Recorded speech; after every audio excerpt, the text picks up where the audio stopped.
Oke, kenalin, nama aku Ade. Aku Staff Publication and Campaign di Yayasan Sri Kandi Lestari. Oke, jadi alasan kami datang ke sini karena kami ingin bertanya mengenai etika lingkungan dan dampak pencemaran gitu Kak, khususnya di Kota Medan gitu.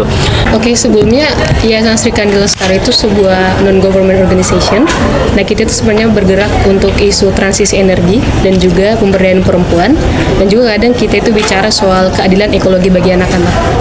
Untuk saat ini kita lebih fokus ke transisi energi melalui pemasangan solar panel di beberapa pesantren sebagai bentuk dari pewujudan komitmen Indonesia untuk Paris Agreement. Paris Agreement yang dimana Indonesia berjanji untuk mengurangi emisinya di tahun 2030, dan kita menunjukkan salah satu bentuk dari bentuk pengurangan emisi yaitu dengan beralih dari energi fosil menjadi energi baru terbarukan yaitu solar panel gitu. Nah, Ini organisasi ini sendiri tuh dia hanya bergerak di bidang lingkungan aja atau ada bergerak di bidang lain gitu Kak? uniknya di awal pergerakan kita itu di saat kita memulai mengorganisasikan masyarakat, kita itu bergerak lebih tepatnya itu untuk pemberdayaan perempuan. Yang dimana kita melihat sebuah korelasi antara lingkungan dan ekonomi. Ketika lingkungan sudah terganggu, maka ekonomi akan terganggu. Kira-kira nih Kak, tanggapan organisasi Yayasan Sri Kandi Lestari ini gimana sih Kak tanggapannya? Apakah Medan ini termasuk dalam satu wilayah yang dibilang bisa menjaga lingkungan atau kurang gitu dalam menjaga lingkungan kalau kita lihat dari sekarang gitu Kak? Kalau kita bicara soal menjaga lingkungan, kalau tidak salah Medan itu dinobatkan sebagai kota terkotor keberapa ya? Tolong nanti dicari tahu antara kedua atau ketiga begitu. Nah, kalau kita bicara soal pengelolaan sampah, itu kan menjadi masalah yang terbesar di Kota Medan. Apalagi TPA-TPA yang sekarang itu yang sudah bahkan sampai 40 meter menggunung mungkin di TPA Marelan atau di TPA yang lainnya.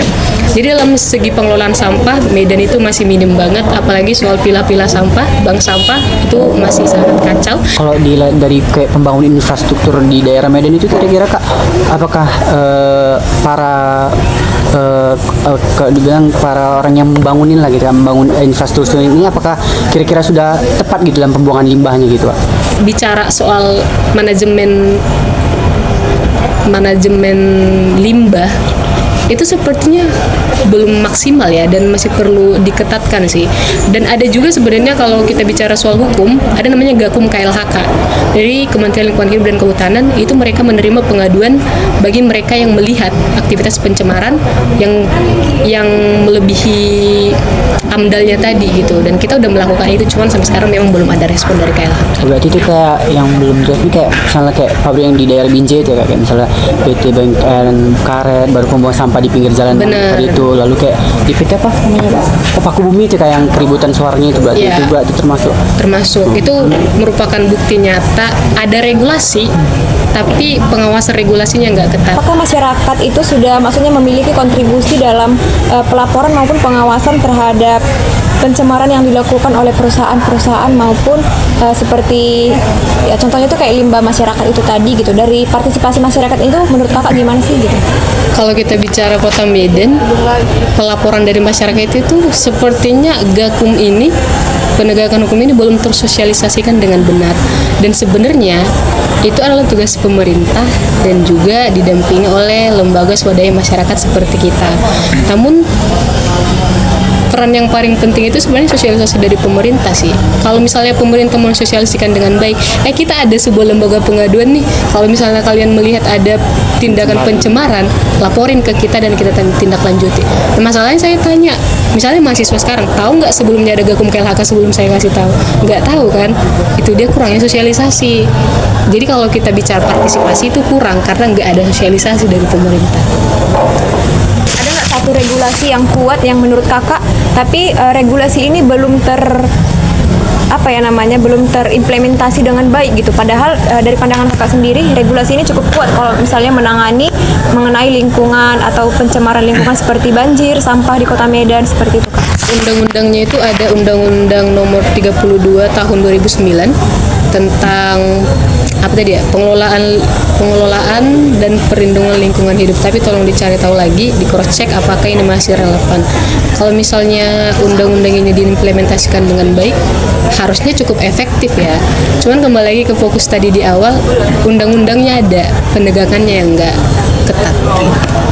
Dari sejauh ini, kakak melihat dari sudut pandang kacamata Yayasan Sri Kandi Lingkungan itu, apakah kesadaran masyarakat sudah ada gitu? Kalau bicara soal kesadaran, kayaknya belum ya. Memang harus ada dorongan yang kuat dari berbagai lembaga dan berbagai pihak, berbagai sektor juga untuk menimbulkan kesadaran ini, dan dengan bukti nyata, satu bukti nyata, yang kedua dengan distribusi pengetahuan yang cocok dengan konteksnya. Nah, jadi sejauh ini apakah dari yang telah dilihat oleh Yayasan Sri Kandi Lingkungan ini, mungkinkah lingkungan ini emang benar-benar didampakkan kerusakannya oleh perusahaan-perusahaan tadi? Udah banyak riset yang mengatakan kalau misalnya tindakan manusia seperti pembakaran batu bara, deforestasi gitu, itu yang menyebabkan masalah lingkungan gitu kan. Kalau misalnya ada sanksi yang tegas, masa diacuh gitu kan? Kalau misalnya sanksinya tegas, nggak mungkin diacuh-acuh. Penegakannya yang kurang gitu. Hukumnya udah ada, penegakannya yang kurang. Namaku Rimba Zaid Salsado Nasution, biasa dipanggil Rimba. Sekarang ini aku adalah staf analisis data dan kampanye dari organisasi Yayasan Sri Kandi Lestari. Terkait pencemaran lingkungannya ya, dan dampaknya kalau di Langkat ya, itu kan berada di Kecamatan Pangkalan Susu. Dia itu pembangkit listrik yang udah beroperasi itu mulai dari tahun 2015 sama 2019.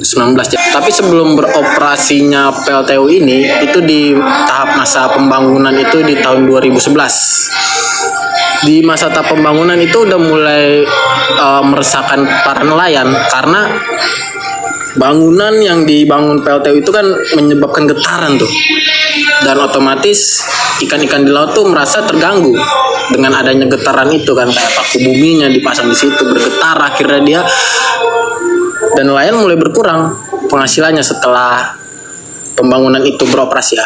Belum lagi dampak dari udaranya, dia juga mengeluarkan limbah asap yang namanya tuh fly ash. Fly ashnya itu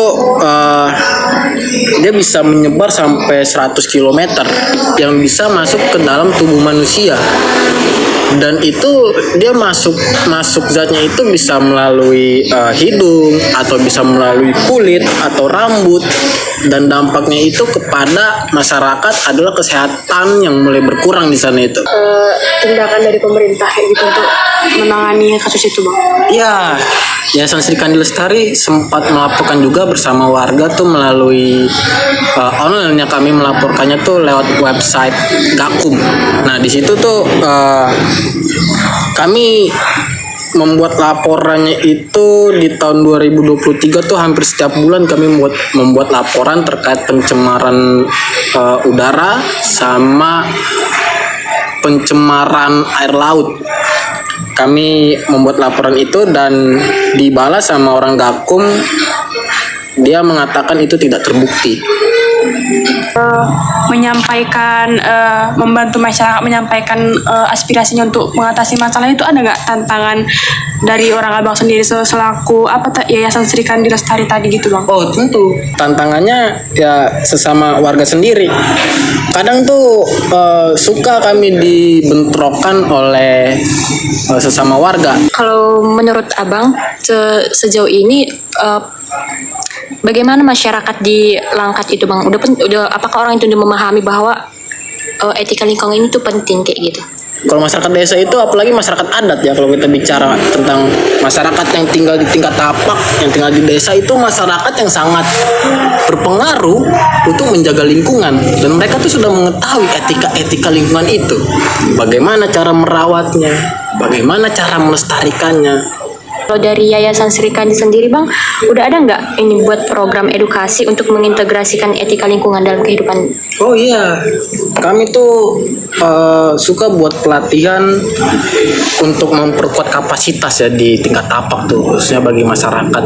Kami suka membuat pelatihan paralegal, terus kami membuat pelatihan tentang citizen jurnalistik, terus kami membuat pelatihan paralegal, kami membuat pelatihan kesetaraan gender dan sumber daya alam. Selain tadi program edukasi itu apalagi Bang upaya konkret dari Yayasan Sri Kandi Lestari ini sama pemerintah untuk memitigasi dampak tersebut, Bang? Ya, kalau untuk saat ini ya di tahun-tahun ini tuh kami mencoba untuk berkolaborasi lah dengan pemerintah. Baru-baru ini kami mencoba menaikkan MOU dengan pemerintah DLH Kabupaten Langkat sama KPH Langkat untuk kesepakatan menjaga hutan di daerah Langkat. Dan itu udah kami laksanakan dan sudah kami rundingkan dengan DLH dan KPH, dan mereka bersedia untuk bersama-sama berkomitmen menjaga lingkungan hidup.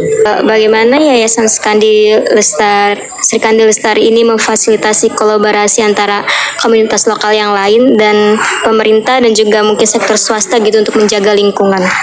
Saat ini tuh kami masih mencoba membangun komunikasi ya dengan pemerintah, karena sebetulnya kami juga kontra terhadap pemerintah, karena kami tahu kerja-kerja pemerintah tuh bagaimana dalam menangani kerusakan lingkungan saat ini gitu kan.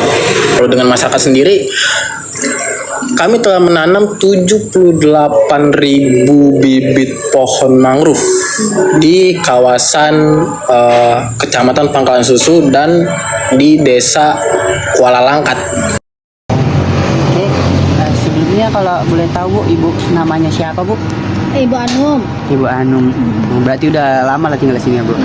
Menurut Ibu mengenai pabrik karet yang berada di daerah sini, bagaimana tanggapan Ibu terhadap pabrik yang ada di depan pabrik karet ini terhadap masyarakat, dampaknya gitu? Dampaknya pertama itu dengarlah suaranya, mesinnya bising. Iya, ya bising. Mesinnya bising kali itu kan ganggu pendengaran kami sini masyarakat juga ya, iya. Okay. Yang kedua bau. Iya, baunya itu memang baunya itu luar biasa.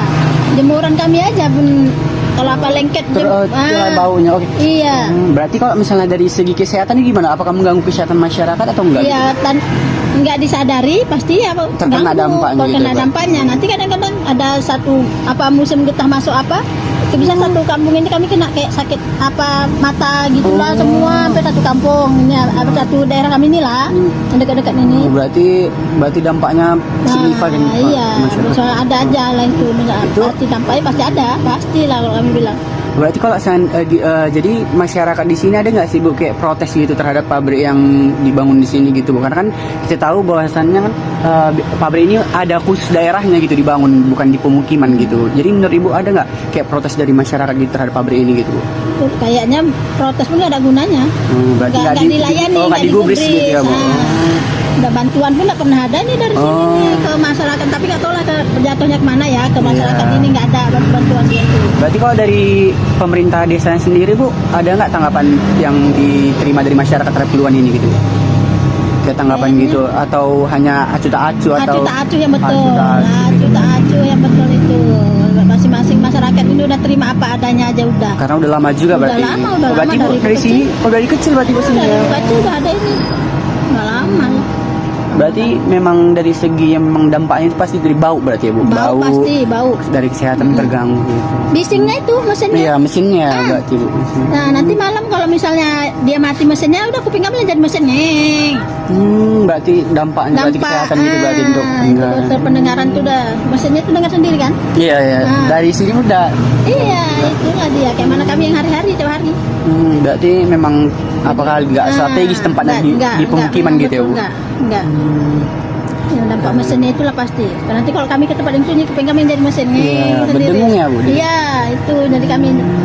Ya, berarti memang Ibu lebih berarti terbiasa dan memang udah kalau maupun ada yang protes memang nggak digubris, berarti udah terima apa gitu ya Bu? Enggak lah, sebetulnya kalau dibilang belum bergerak semua masyarakat. Enggak, berarti masih pedulian itu masih kurang gitu berarti. Kepedulian masih kurang. Kepedulian masih kurang memang betul.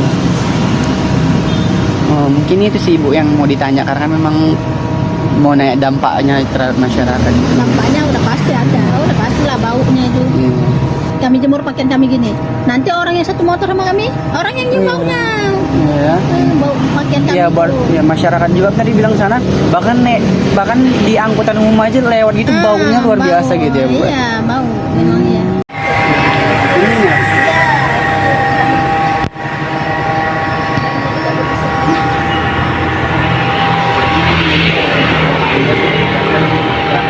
Walaupun ada